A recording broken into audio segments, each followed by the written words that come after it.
Halo teman-teman semuanya, selamat pagi. Kali ini kita akan mengunjungi Museum Kebangkitan Nasional yang ada di RSPAD Gatot Subroto. Seperti apa keseruannya?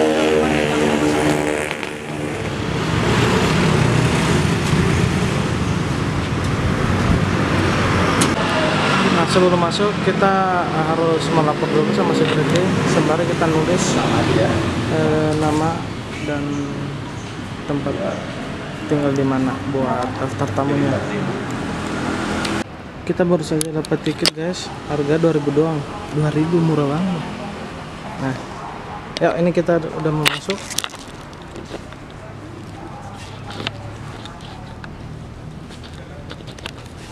Nah ini kita mau masuk, udah masuk sih sebenarnya. Ini daerah, ini bangunannya semua museumnya, tapi ini sepi ya. Kagak, ya paling orang 1, 2, 3, 4, 5 doang bisa dihitung. Nah ini kita ditemanin dengan kakak Mega. Ini adalah apa namanya yang nge-guide kita sekarang. Ini apa namanya Mbak? Serius nih? Ini kapal Belanda. Kapal siapa? Kapal Belanda waktu ngejajah Indonesia. Waktu menjajah Indonesia dari tahun Kapalnya berapa? kayak gini. Oh bentuk kapalnya yang mini ya? Ya ini mininya, yang aslinya udah nggak ada. Oh gitu. Saya mau tanya Mbak, itu kenapa dijajah? Karena Indonesia punya potensi rempah-rempahnya. Indonesia punya potensi rempah-rempah. Misalnya gimana Mbak? Nih. Oh, kayak gini. Dulu itu ini cuma bisa tumbuh di tanah Indonesia, jadi kalau dijual itu dia mahal. Nah, waktu lagi pencarian itu, salah satu orang Belanda itu sebelum semuanya datang, dia nemuin ini di Indonesia. Akhirnya dia bilang ke negara, kalau di Indonesia ada banyak ini loh. Akhirnya mereka Ada lada, cendanat, gaharu, palak, cengkeh, lada, cengkeh. cengkeh. Kita baca Tapi cengkeh. tulisan cengkeh. Iya, tapi kalau kita biasanya baca cengkeh. Oh gitu ya, Mbak. Nah ini secara dekat ya kita lihat, ini apaan sih? Kok ada apa namanya? Ini tuh malaikat lambang kecil. kemakmuran negaranya. Oh lambang itu dari Belanda ya? Ini negara Perancis bukan ini? Belanda. Belanda emang benernya kayak gitu ya? Belanda. Itu Belanda ya? Oh iya benar ya. Waduh, bodohnya aku. Terus ini kita masuk di ruang yang kedua. Ini boleh diceritakan Mbak, masuknya gimana ini? Mbak? Oh. Nih, lihat nih, kan ada penjelasannya.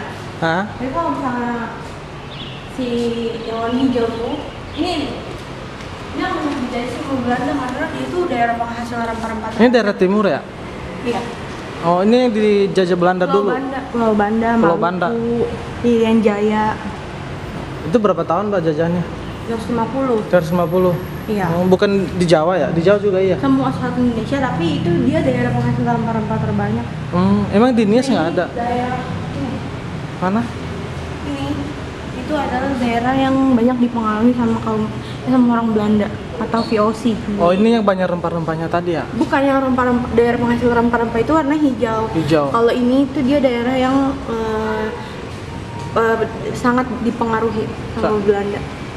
Kayak kekayaan alami gitu apa gimana? Bukan dipengaruhi dari kulturnya, bahasanya, terus orang Belanda tuh banyak yang Oh ada ininya ya, apa simbolisnya ya? Iya, ada di situ. Kalau warna kuning daerah kerajaan lain, yang hijau tadi rempah-rempah. Bentar Mbak, ini lukisannya Aku apa mau ya? jelasin. Nah ini apa Mbak? Jadi dulu itu Belanda itu ngejajah Indonesia dengan mau ambil rempah-rempah kan. Jadi dia itu ada namanya tanam paksa. Tanam paksa. Ya jadi warga Indonesia itu disuruh menanam dan berkebun, tapi dibayar dengan bayaran kecil. Selebihnya buat mereka hasil dari hasil tanaman itu ya. Orang Belanda dijual lagi. Dijualnya di mana? Di negara banyak sini? negara Eropa. Banyak negara Eropa. Dan mereka itu kalau misalnya nggak mau, nanti tanahnya tuh dihancurin gitu loh. Jadi, ini apa nih liberalisme? Maksudnya dari itu Indonesia liberal sendiri? itu negara Belanda itu adalah negara yang liberal masuk ke Indonesia. Nah mereka memperlakukan tanam paksa. Iya benar. Berarti bisa dibilang orang Indonesia zaman dulu itu sangat krisis sekali ya. Ini mata uang waktu yang dipakai waktu ada Belanda. Mata uang? Namanya gulden. Ini dari Belanda koinnya. Ini dipakai di Indonesia waktu penjajahan Belanda. Namanya gulden. Kalau sekarang kan rupiah. Nah, ini kita masuk di ruang yang keberapa ini? Ketiga.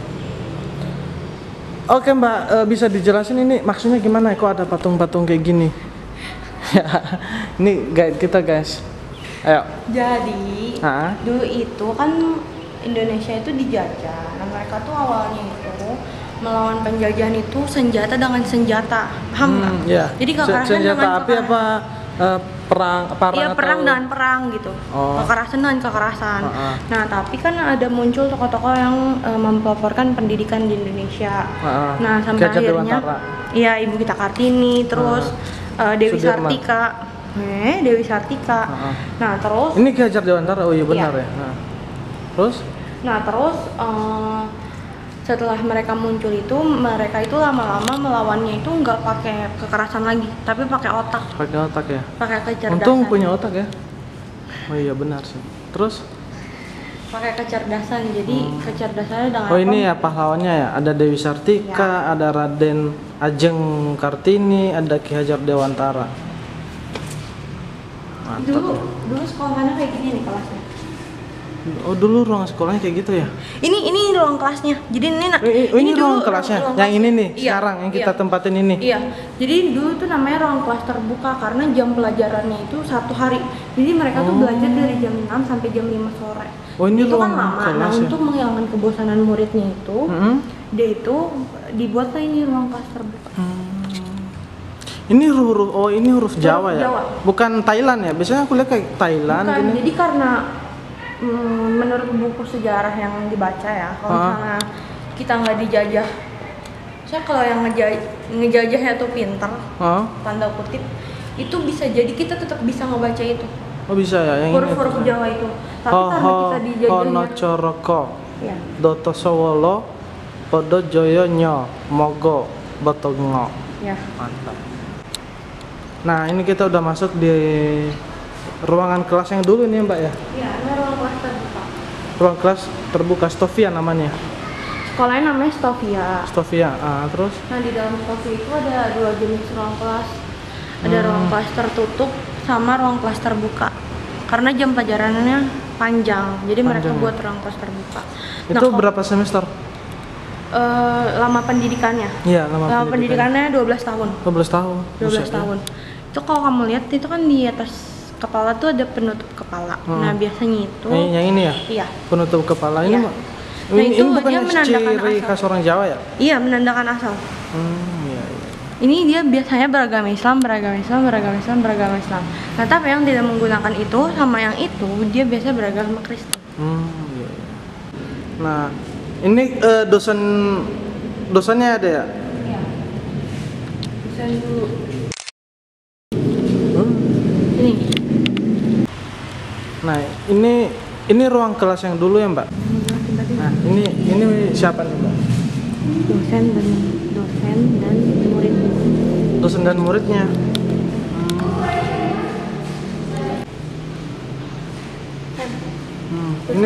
Ini siapa? Semua dosennya itu orang Belanda. Oh, sama dosennya orang Belanda ya? Ngajar. Ini bangunannya zaman dulu ya? Ini Ini masih ada sampai sekarang ini bangunannya deh? Ini. Oh ini. Oh. Ini kan yang sekarang kita dikunjungin. Oh yang itu ya? Sekarang kita di sini. Ini di sini. Dulu namanya sekolah. Oh ini kita pas masuk tadi iya, ya? Tadi gerbang. Oh iya. Dulu namanya sekolah dokter Jawa karena diperuntukkan untuk orang dokter Jawa. Tapi beriringnya waktu namanya berubah jadi Stovia. Stovia ya. Dari Belanda juga bahasanya. Iya, School Thought of Leiding Van in Landsche Artsen. Jadi sekolah dokter di Indonesia. Oh, oke. Ini namanya siapa? Dokter Wahidin Sudiroso. Oh, ini dokter dulu. Jadi dia itu salah satu pendiri organisasi Budi Utomo. Jadi awalnya itu organisasi Budi Utomo itu didiriin buat nyari, kalau dulu namanya studi fund, kalau sekarang itu beasiswa. Ya, jadi mereka itu keliling Indonesia minta ke raja-raja buat ngebiayain orang-orang Indonesia biar punya pendidikan yang lebih, karena biaya pendidikannya mahal. Nah, tapi seiring berjalannya waktu, organisasi itu nggak cuma punya tujuan buat pendidikan, tapi juga buat politik. Buat politik Nah, ya. organisasi Budi Utomo itu adalah organisasi pertama di Indonesia. Nah, setelah lahirnya Budi Utomo itu, baru setelah itu lahir banyak organisasi-organisasi lain sebagai bentuk perlawanan Indonesia Terhadap ke penjajahan. penjajahannya. Yap, Oh. itu. Nah di sini ada pesawat. Ini pesawat pertama RI ya, Dek? Mbak? Hah? Gatot Koco kaca. Ini pendirinya siapa, Mbak? Dia itu yang bahan dari pemikirannya Pak Habibie. Habibie. Ya, Habibie itu adalah lambang bentuk kebangkitan nasional era pendidikan. Jadi dia tokoh pendidikan kan, dia pintar banget kan. Nah, jadi itu dengan ada Habibie ini, itu melambangkan bahwa Indonesia udah maju. Nah, ini kita dihadapkan di hadapan patung apa ya namanya? Ini maksudnya gimana ya, Mbak? Itu namanya patung dada. Patung dada. Patung dada itu cuma kepala dan bagian dada. Nah, ini merekanya siapa? 9 tokoh pendiri Budi Utomo. 9 tokoh pendiri Budi Utomo. Namanya siapa aja, Mbak? Tuh? Oh, yang ini ada di sana ya.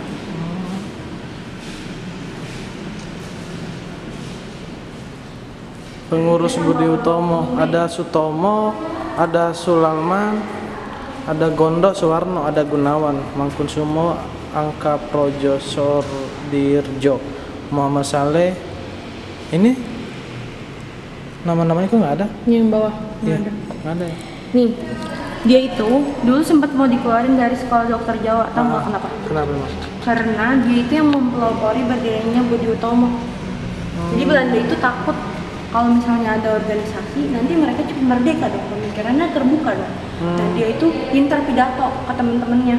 Jadi dia takut banget, Belanda itu takut kalau misalnya ini kayaknya orang bisa nih mempelopori orang lain buat ngebangkitin semangat perjuangan. Nah, Jadinya jadi mau dikeluarin. Hampir, tapi nggak nyampe. Nah, ini apa? Ini siapa nih? Lukisan pertemuan Wahidin Sutomo dan Suradji. Ini lukisan zaman dulu ya? Ini lambang Budi Utomo. Oh, ini lambang Budi Utomo. Harusnya BU dong, bukan BO. Kan dulu Oh iya. Oh iya. Iya. Aku. Iya. Lambang Budi Utomo.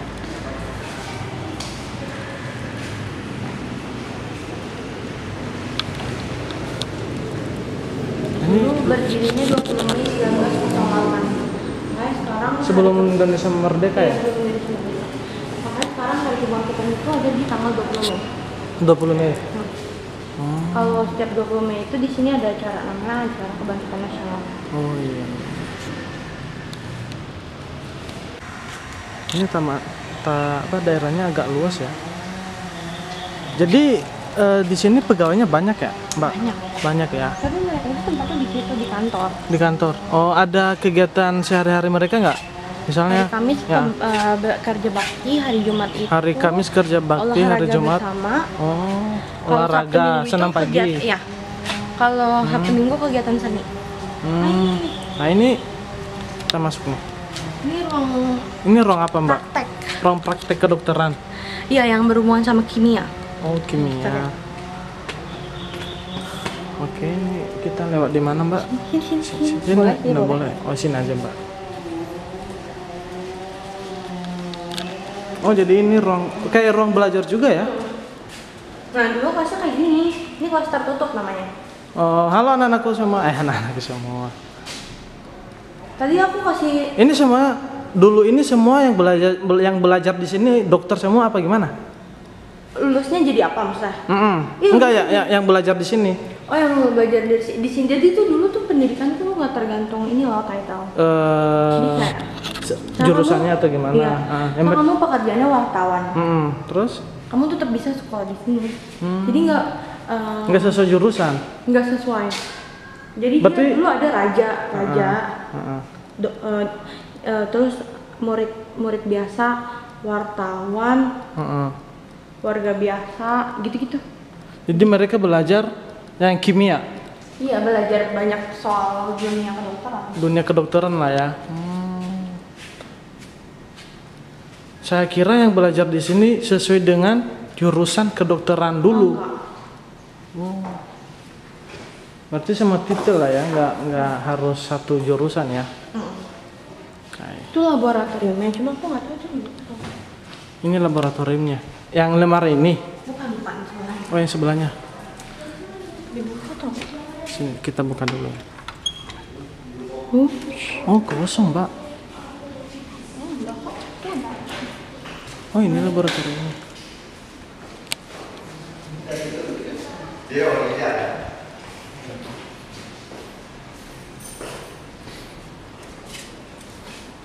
Ada gelas ukur. Biasanya kan kalau kimia ada gelas ukurnya, Mbak. Oh, ini. Oh iya, ini. Ini alat dari dulu tahun berapa? 60-an? Enggak, ini replika. Oh, replika, bukan yang asli ya? Bukan. Oke. Sekarang kita masuk di ruang media belajar. Ini ruang praktek dulu, Mbak. Iya. Yang kalau sekarang kan kedokteran harus beli mayat ya. Nah, dulu mereka tuh pakai mayat yang nggak dikenal. Kan dulu zaman perang kan. Nah, kalau ada yang meninggal gara-gara perang dan nggak dikenal, mereka akan dijadiin Buat praktek ya? buat praktek. BTW ini asli tau. Bentar. Ini paru-paru. Ini usus. Ini lambung. Ini hati. Ini Jantung. jantung. Nggak boleh ya? Ini apa, Mbak? Ini asli. Apa namanya? Dari orang. Iya. Ini orang asli. Asli. Apa ya namanya? Tengkorak. Iya, tengkorak. Asli ini asli. Ini kerangka manusia adalah asli benar. Ini asli, Asli. Mbak. Ini asli dari no fake. Berarti arwahnya ada di sini ya? Aku takut. Oke. Ini kita di tanaman obat Nusantara. Ini ada obatnya. Ini maksudnya gimana, Mbak? Oh, jadi tuh dulu itu kan sebelumnya kan nggak ada sekolah kedokteran kan. Jadi mereka pakai apa? Tebak. Obat Obat tradisional. Pengobatannya namanya siapa? Yang ngobatin siapa? Dukun. Dukun beranak. Jadi maksudnya dukun. Nah, dulu itu banyak bayi-bayi meninggal karena waktu lahiran ini yang tali pusarnya itu dipotong pakai ada pakai apa sih ini apa namanya, bambu ya? Iya, pakai bambu, pakai alat bambu gitu. Jadi kan itu nggak steril. Nah, itu sebabin infeksi ke bayinya, jadi bayinya meninggal. Jadi kalau misalnya ada bayi-bayi yang bisa bertahan hidup itu dulu itu suatu mukjizat. Nah, ini di ruangannya apa, Mbak? Ini dulu kalau kita sebutnya sekarang ruang dosen. Ruang dosen. Ruang dosen. Oh, ini ruang mereka dulu ya, ruang yang dosennya. Sini deh, aku mau kasih lihat. Apa ini? Ini kan aku cerita soal Dokter Sutomo mau dikeluarin. Dokter Sutomo yang mau dikeluarin. Oh, yang dari 9 tokoh itu. Iya. Gara-gara dia nggak bangkitin semangat kan. Ini mereka lagi nggak dapatin Dokter Sutomo buat dikeluarin. Tapi kamu lihat. Ini apa, Mbak? Jadi ini adalah bentuk apa sekarang tuh solidaritas ya. Solidaritas. Jadi kalau misalnya ada yang mendukung. Iya, teman-temannya Dokter Sutomo. Jadi misalnya Dokter Sutomo dikeluarin, mereka juga semua mau ikut keluar. Nah, akhirnya Dokter Sutomo bagian dari organisasi. Enggak, ini semua Moritz Stofia.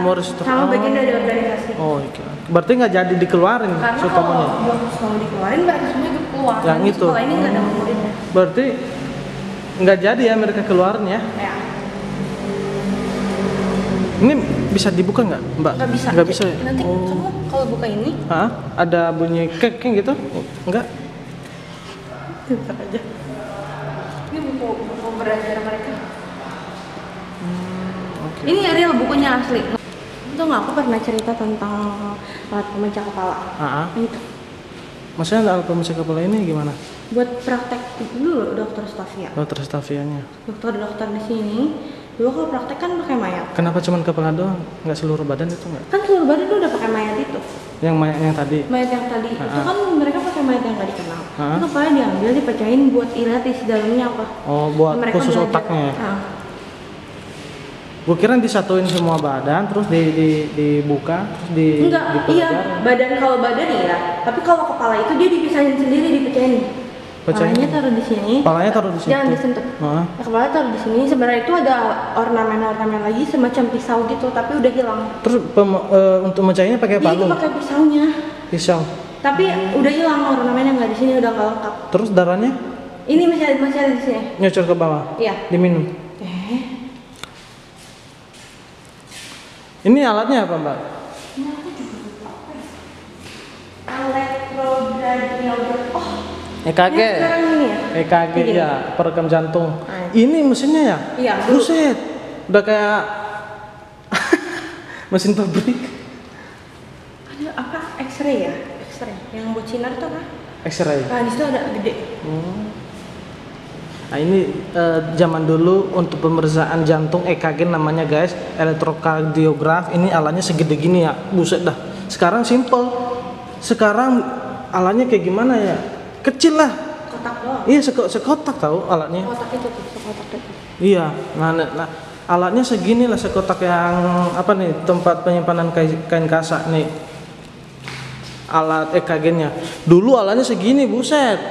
Udah kayak pabrik. Ya, zaman semakin canggih sih. Yuk kita lihat lagi alat-alat yang lain. Ini adalah ruang asrama Slovakia ya? Slovenia.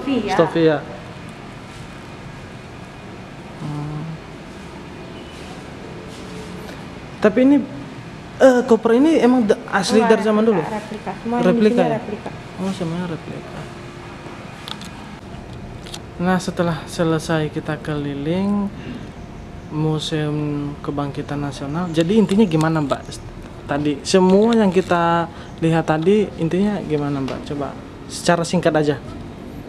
Dari Budi Utomo terus perkembangannya punya organisasi. Ya, secara singkatnya kenapa ada Hari Kebangkitan Nasional karena dulu itu didiriin organisasi Budi Utomo tanggal 20 kan. Ya.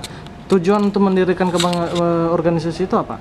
Awalnya itu yang tadi aku cerita, dia tuh perlawanannya berubah dari perlawanan fisik, perang, jadi perlawanan pakai otak. Pakai otak. Nah, perlawanan pakai otak itu medianya tuh melalui organisasi. Iya, terus? Gitu.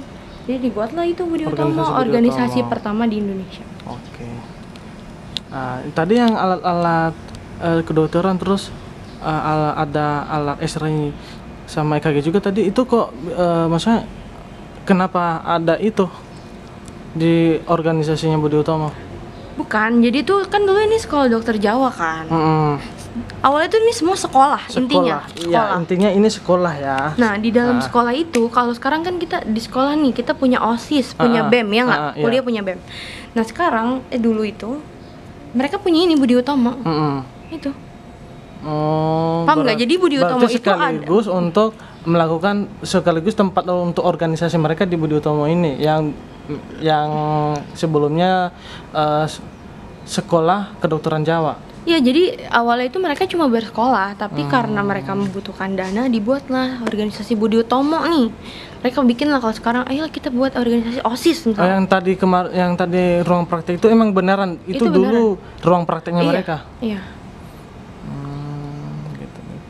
Berarti bisa dibilang Budi Utomo ini berhasil nggak organisasinya, Pak? Berhasil dong. Untuk Kebangkitan Nasional. Berhasil ya. Buktinya? Kalau misalnya Budi Utomo nggak jalan, Indonesia belum punya dokter. Belum punya dokter sampai sekarang. Terus belum punya rumah sakit. Belum punya rumah sakit. Oke. Setelah dari gedung ini kan dia pindah ke Cipto. Nah, karena di Cipto itu kecampur sama rumah sakit dan sekolah, Cipto itu merasa terganggu, akhirnya dipindahin ke terakhir itu di RSPAD. Gatot Nah, di Subroto. sini itu buat asrama perawat RSPAD. Dulu. Nah, terus setelah jadi asrama perawat pas penjajahan Jepang itu, di gedung ini itu jadi tempat berlindungnya orang-orang Ambon. Ambon Manis ya. Oke. Baiklah, begitu teman-teman. Jadi kalau misalnya ada yang kurang paham atau udah paham nih, kalau belum paham nanti coba di komen aja nanti di bawah kolom komentar. Pertanyaannya apa, nanti saya bantu menjawab. Nanti kalau misalnya saya nggak tahu juga jawabannya, nanti saya coba minta tolong sama mbak yang nge-guide kita ini. Oke? Sekian dan terima kasih ya dari saya. Om Swastiastu, Namo Buddhaya, salam kebajikan, salam kopi hangat. Nah ini hasil alat, inilah alat ronsen dulu ya. Saya gede amat udah kayak satu pintu. Alat bantu pernafasan. Alat bantu pernapasan. Kalau zaman sekarang tuh venti ya, ventilator. Buset. Alat bantu pernapasan. Ini apa? Caster. Caster itu caster apa ya? Buat steril. Sterilin alat. Kalau Steril. sekarang tuh kan kayak ada kayak Oh iya. Itu bagian operasi juga sih. Aneh, nggak terlalu ngerti bagian operasi mah. Ini tas berisi peralatan praktek dokter. Oh ini tasnya. itu asli. Tas zaman dulu ya. Ini apa? Kayak kepala. Tengkorak ya. Ini buku kedokteran Ini zaman punya dulu. Ya? dokter Angka. Angka Projosotiroco. Dokter Angka itu apa kak? Kalau kamu ingat dia siapa? Dia salah satu pendiri organisasi Budi Utama. Budi Utama juga.